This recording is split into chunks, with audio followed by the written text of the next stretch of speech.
Hi friends, welcome to my YouTube channel. If it's your first time coming across it, try to subscribe, leave a comment for more videos. In today's tutorial, we are going to focus on how to solve a question based on a vector whereby you add three vectors and yet you get a resultant of 0. So this question says the magnitude and directions of the three vectors A, B, and C are shown in the figure below. Find the magnitude and direction of the fourth vector, which when added to these vectors will give a resultant of 0. So let me try to redraw the diagram that I'm showing on top there on the part of the question.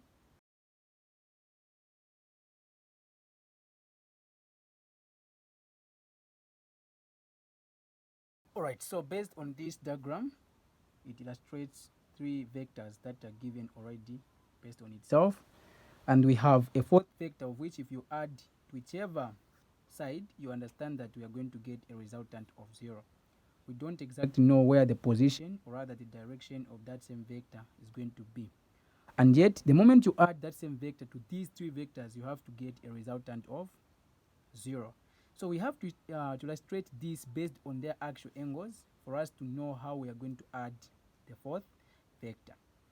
Alright, so from here, what we are going to do, we need to understand that every vector must have its actual angle. Take it an easy way, whereby you want to know the actual angle for this. What are you supposed to do? So we said you have to start moving from positive x-axis, going anti-clockwise until you touch a specific vector. So since I want to have the actual angle for vector A, I have to go like this until I touch that given part, meaning that the actual angle for vector A has to be equal to, moving from here up to somewhere there, you are making a complete angle which is 180 degrees. That's what I'm going to write even here to say the actual angle for vector A has to be 180 degrees. Coming to vector B, you find that if you start moving from positive x-axis going anti-clockwise, we are going to have the actual angle which is made between the resultant B and the x-axis, meaning that vector B is raised at an angle of 45 degrees. Lastly, we also have a certain angle which is made between the y-axis on the down part and the resultant. So what are we supposed to do for us to find the actual angle? Remember, we are saying you have to move from positive x-axis going like this until you touch that given vector, and probably you understand that the actual angle for this vector has to be the summation of 270 degrees, because from here this angle which is made from positive x-axis going like this, it has to be an angle as 270 degrees. We understand here is 180, there 90, here 0, then here 270. In other ways, this one is going to have an angle of 360 degrees. So if you add 60 plus 270 degrees, what answer are you going to get? Probably vector C is going to have an actual angle of 340 degrees. Then they're saying we have another vector which is vector D, of which we don't know its direction, and that's what you have to understand and find based on the same question. Alright, we proceed. So based on the actual angles, every vector can be resolved into x and y component. Remember, we are from getting the actual angles from positive x-axis, moving anti-clockwise until we touch every vector. So what we are going to do now, we have to make sure that they're saying the moment you add vector D to all the three vectors, the resultant must be 0. What they mean here is that you are going to have a resultant in x as 0 and also a resultant in y as 0. So meaning that what we are going to do as for now, we have to make sure that we find dx and also dy. And how are we going to go about this? Check. You have to add all these and equate them to the resultant of 0. You must also add all these and equate them to the resultant of 0. Okay, so we try to do that. We try to do that. So meaning that the summation has to go like this. You just punch 190 cos 180 degrees plus 200 cos 45 plus 115 cos 330 degrees. So definitely we are going to add them like this. You say dx plus, you come to that, say 190 cos 180 plus 200 cos 45 plus 150 cos 330 degrees. So the summation has to give us the resultant of what is 0. So for us to easily proceed in this case, what we are going to do is I'll get a calculator, then I'll be able to punch all these numbers on the calculator. So I'm going to have, please try to make sure that your calculator is in degrees. If you check somewhere there, it must also be written a D to show that it is in degrees. So we are going to have 190, then we say cos 180 plus 200, say cos 45 plus 150, then we say cos 330, and in this case we are getting an answer as negative 35.59. So still we are going to add dx plus negative 35.59. So remember, we are equating everything to what? To 0. So if you take this to right hand side, definitely dx has to give you something like 35.59. Alright, we proceed. So since this has to be in meters, we have to put meters somewhere there. Okay, we try to proceed. We try to proceed this instant. How are we going to proceed at this instant? We have now to deal with the y components. We are going to add like that, dy plus, now we are starting from this part now where you are using sine.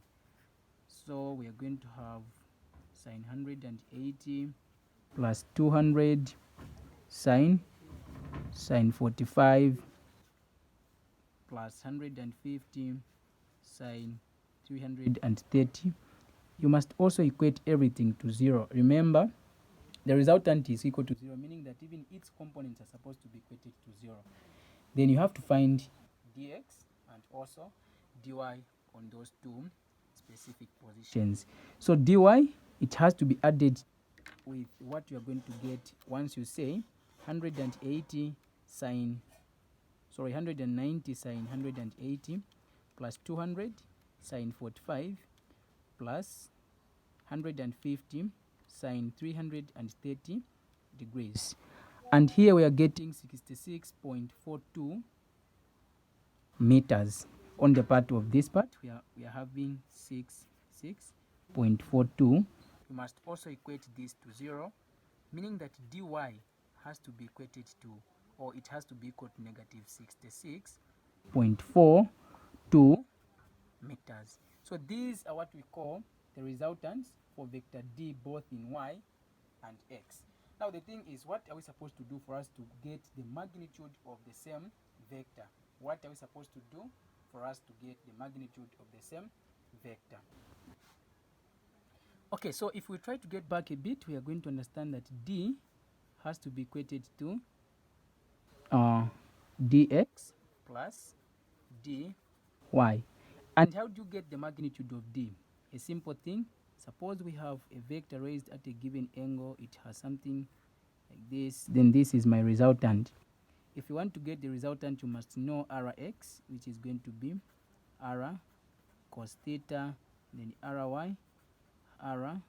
Ry has to be R sine theta. So if you want to get the magnitude, we normally say the magnitude has to be equal to what? Root of Rx square plus Ry square. Definitely, this also applies to this scenario, whereby where there is Rx, you put dx, where there is Ry, you put something like that. It's just something which is very, very simple and straightforward. So the magnitude of d, it has to be equated to root of, you say dx square dy square, meaning that the magnitude for d has to be equal to what? Just get back a bit to what you have. If you check back to the diagram, alright, you find that vector, the component in dx is giving us something like 35.59.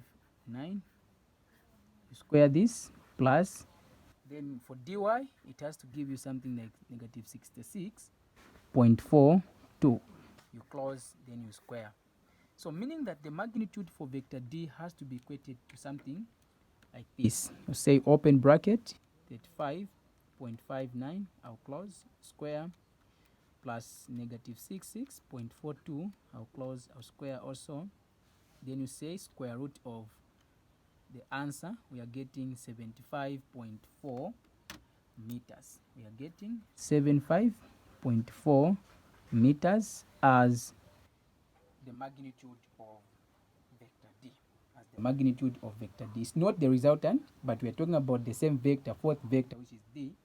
The moment you add it with those three vectors. How can you get the direction in this case? How can you get the direction? Remember, to locate the position for that same vector, we have to use x or y plane. For instance, if you're sketching 1, 2, it has to be x, it has to be y.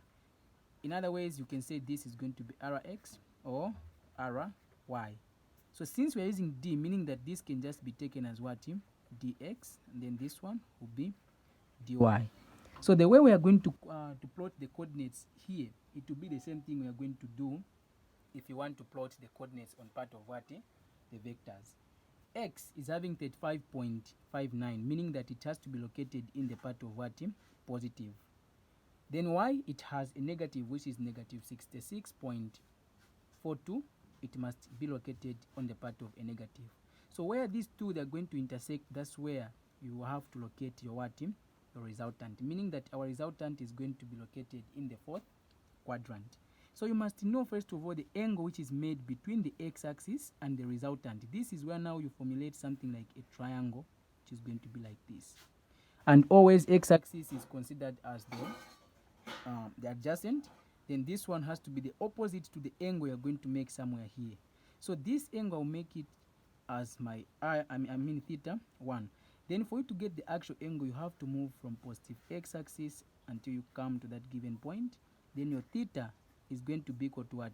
360 minus theta 1. Now the thing is, how are you supposed to get the same theta 1? We are going to use the identity of tan. I'll say tan theta 1 has to be equal to dy, then dx. Yeah, something which sounds like a calculus, of which we are still dealing with vectors in this case. So we are going to have tan theta 1, it must be equated to what is dy? Dy, remember we don't punch tan with any negative number. So in this case, dy, it has to be considered to be what? 66.42. And then dx, you take it as the way it has been written also, which is 35.59. Then theta has to be equal to tan inverse of 66.42. You divide this by 35.59. Right? And definitely you find that theta 1 has to be equated to so we are going to have tan inverse, open bracket, then you say 66.42, divide this by 35.59, you close, and definitely you'll be able to get an angle as 61.8 degrees. 61.8 degrees. So remember, this is the angle which is just made between the resultant as D and the x-axis. For you to find the actual angle, even here the direction can just be something like, the direction has to be 61.8 degrees down positive x-axis. They'll mark you. Or you can also follow this principle by getting the actual angle after moving from positive x-axis and clockwise until you touch that same vector. So the moment you try to subtract here, 360 minus 360 minus 61.8, we are getting our angle, or rather the direction, as 298. So theta has to be equal to 298.2 degrees. This is how you handle this question, whereby you are adding a certain vector to the reflecting vectors and yet you get a resultant of 0. Try to comment, try to share the video, subscribe if it's your first time meeting us. Thank you very much for watching.